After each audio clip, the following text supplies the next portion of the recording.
This is the TOEFL Podcast, Episode 9. You are listening to the TOEFL Podcast, Episode 9. I'm your host, Dr. Jeff McQuillan, from the Center for Educational Development in Los Angeles, California. This podcast is for those studying for the TOEFL, the Test of English as a Foreign Language, the IELTS, the TOEIC, or other similar exams. As usual, we'll begin with a dialogue read at a slow speed, explanations, followed by the dialogue at a fast speed, and some comprehension questions. Let's get started.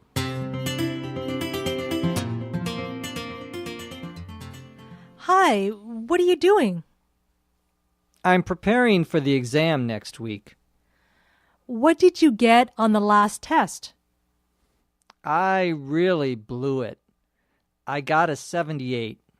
The professor graded on a curve, and I got a C-. I just don't do well on multiple choice tests. Last semester, when I took the prerequisite, the professor had open book tests. They were still hard, but I did a lot better on those. Well, a 78 isn't bad. Yes, it is. And it's worth a large part of our grade. Really? How much? According to the syllabus, it's worth 40% of our final grade. How did you do? I got lucky. I got a 91. I'm okay taking multiple choice, true-false, and short answer exams. It's the essay tests that trip me up. It's so hard for me to organize my ideas when the test is timed and there's a proctor standing over me. I just stare at the blank blue book pages and panic. You got a 91? You must be pulling a solid B in this class. I would be if I had done better on the last two quizzes. I think I have a C average right now. It sounds like we're both trying to raise our final grades in this class. Do you want to study together for the next exam? It's supposed to be a mix of short answer, multiple choice, and essay questions. Sure, I guess so, but you'd better bring the pizza. Sure, you've got it. We listened here to a conversation between two students about an examination or exam that they took recently. One of them did pretty well. The other one didn't do very well at all. The conversation begins with the first student saying, "Hi, what are you doing?" And the other student says, "I'm preparing for the exam this week." The first student then asks, "What did you get on the last test?" A test, T-E-S-T, is the same as an exam. And the second student answers, "I really blew it." Here they mean to blow something here means not to do a very good job, to do very poorly, to make a mistake. I went to my job interview and I blew it, meaning I didn't do very well. I could have done better. I had the ability to, but I didn't. The second student says that he got a 78, meaning he received 78 points for his exam. The professor graded on a curve. To grade on a curve, C-U-R-V-E, means that only a certain percentage of people can get an A, and a certain percentage get a B, and a certain percentage get a C, and so forth. That's called grading on a curve. The other way of grading would be to have a minimum number of points. So anyone above 70 points gets a C, above 80 gets a B, above 90 points gets an A, and so forth. The student says that last semester he took the prerequisite. The prerequisite or prerequisite course is when you have two courses or two classes and you have to take one before the other. So if you're taking English 2, first you have to have English 1, or Algebra 2, the prerequisite is Algebra 1. The professor in the course had open book tests. An open book test is what it sounds like. You can have your books and your notes in front of you while you take the examination. The opposite would be a closed book test, meaning just you and your pencil and sitting at your desk writing the answers. The student says that this particular exam is worth a large part of his grade. When we say it's worth a large part of your grade, we mean it counts towards a large part. It will be a large part of the grade. In this case, this exam is worth 40% of the final grade. The first student says she did pretty well. She's okay at taking multiple choice, true, false, and short answer exams. These are three types of examinations. Multiple choice is when you have a question and then A, B, C, D, or E, or however many options you have. The exams questions on the TOEFL many of them are multiple choice.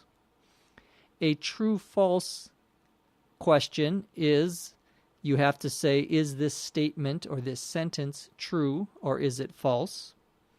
Short answer exams are when you have to write usually a couple of sentences, maybe a paragraph answer. The other type of test is an essay test, and an essay test is a long, where you have to write a long essay or a more detailed essay, several paragraphs usually. The student says that he has difficulty, or she rather, has difficulty organizing her ideas when the test is timed. A timed test, again, you can guess, means when the professor says you have 35 minutes, go, and you have a limited amount of time. Most classroom examinations in American universities are timed tests. The student says that she doesn't like having a proctor standing over her. A proctor, P-R-O-C-T-O-R, is someone who is responsible for giving you the examination and staying in the room to make sure that no one cheats. Usually this is a professor, but not necessarily. Sometimes the professor will get a graduate student to be the proctor of the exam, meaning they're not in the classroom, but one of their assistants is in the classroom. The expression to be standing over someone means literally that someone is right next to you, you're sitting and they're standing over you, right over you. But here the student means this expression more to mean the proctor is always watching them, is always there, and therefore makes them nervous. The student mentions looking or staring at a blank blue book. To stare at something means to look at something for a long time. Here, she's staring at her blank or empty blue book. Blue book is the common name you hear on American universities because there is many professors use a small blue it's like a blue notebook that's stapled, but it's not a notebook. It's a small booklet that you do your examination in. So they'll pass out these little blue books. They're probably, I don't know, 5 inches by 6 inches, something like that. And you have to write your examination in these blue books. Sometimes American university professors require you to buy and bring to class for the exam your own blue book. So if you go into a bookstore on most American college campuses, you will see these blue books. And they're not very expensive, 50 cents probably at the most. But that's how most essay examinations are done in these blue books or notebook paper that's stapled together. The student said that she stares at the blue book pages and panics. To panic, P-A-N-I-C, means to suddenly become very afraid and often to do something stupid, to do something that isn't a good idea but you're nervous or you're afraid and you panic. The male student says to the female student, "You must be pulling a solid B in this class." To be pulling a grade is a informal expression, means to be getting a certain grade. I'm pulling a C in this class, means I'm getting an average of a C grade in this class. This student is getting a solid B, meaning it's not in doubt. It's absolutely a B. It's not higher. It's not lower. It's a solid B. The female student says that she's getting a C average. A C average means an average grade of a C. The male student says, well, it looks like we're both trying to raise our final grades.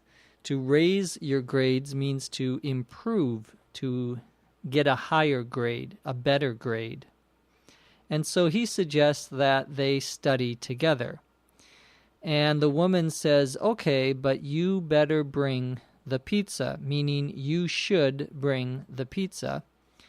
And the man says, sure, you've got it. The expression here, you've got it, means no problem, I agree, okay, I will do that. To get it means to understand. So someone could say to you, do you got it? And you say, yeah, I've got it. Means I understand. But here, the expression, you've got it, means I will do what you suggest. Now let's listen to the dialogue, this time at a native rate of speech.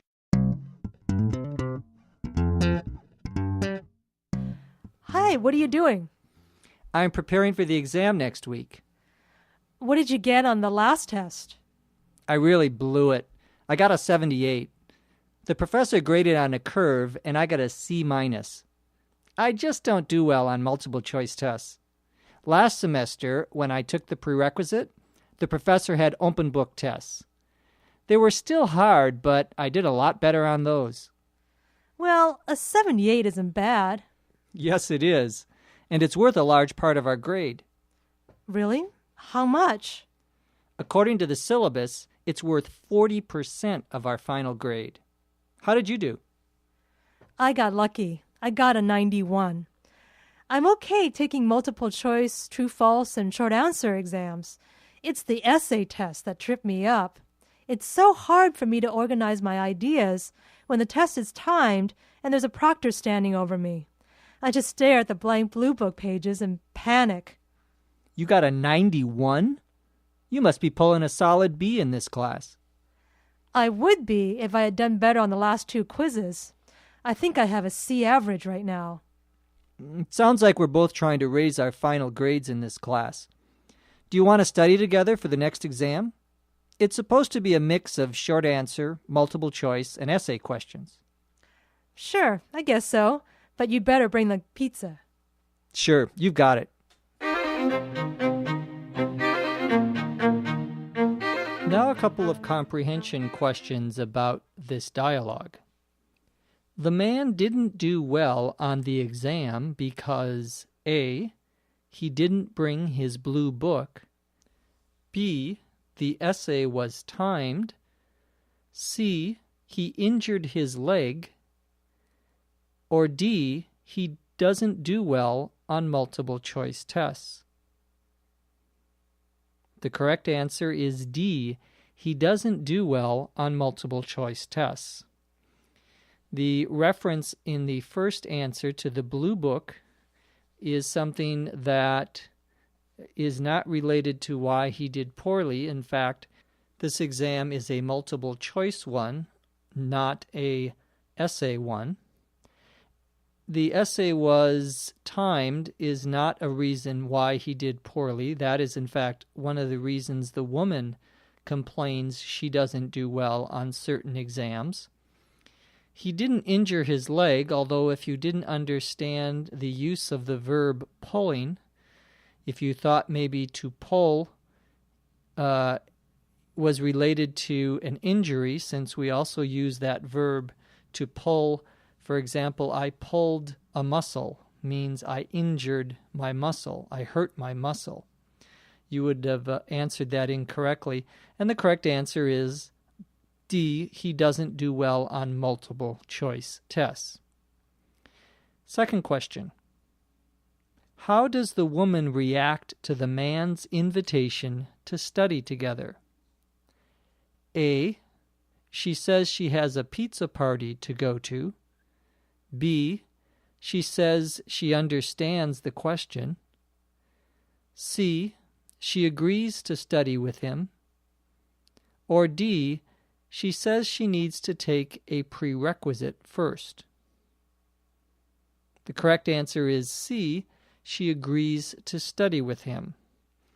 When the man asks her to study with him, she says, "Sure, I guess so," meaning yes. She doesn't have a pizza party to go to. She, in fact, asks the man to bring a pizza. If you thought that the expression "you've got it" means you understand here, then you would have answered B, but we know that "you've got it" means okay in this case. She doesn't need to take a prerequisite, although the word prerequisite was mentioned earlier in the essay, but it is not related here. That's all for this TOEFL podcast. Remember, all of the scripts of our TOEFL podcasts and our previous TOEFL podcasts are on our website. Go to www.TOEFLPod9.com. From Los Angeles, I'm Jeff McQuillan. Thanks for listening. We'll see you next time on the TOEFL podcast.